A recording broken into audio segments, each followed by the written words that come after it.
नमस्कार मित्रों, देसी दम अवधि के माध्यम से आप लोगों के बीच एक बहुत ही सुंदर माता का वंदना प्रस्तुत करने जा रहे हैं।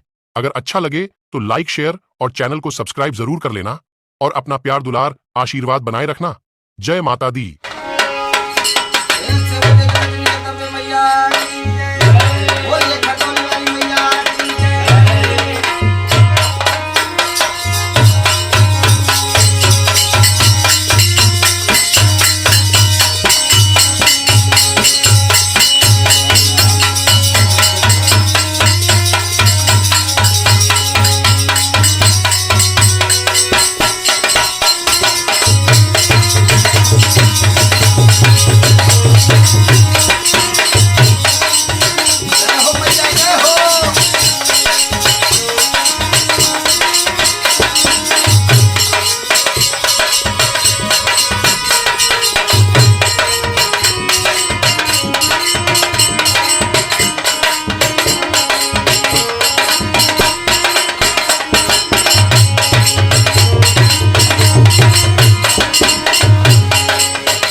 भवानी जगदम्बे मैया की जय। जयकारा बोल शेरा वाली दा बोल साचे दरबार की जय। आपके बीच में ऐसा गीत प्रयास किया हूँ पहुँचाने के लिए। अगर अच्छा लगे तो लाइक सब्सक्राइब करके कमेंट करके जरूर बताइएगा। हम सब बैठ करके आज माँ के दरबार में ऐसे सुंदर सुंदर गीत आप लोग के बीच में हम पहुँचाने की प्रयास करेंगे। बोलिए साचे दरबार की जय।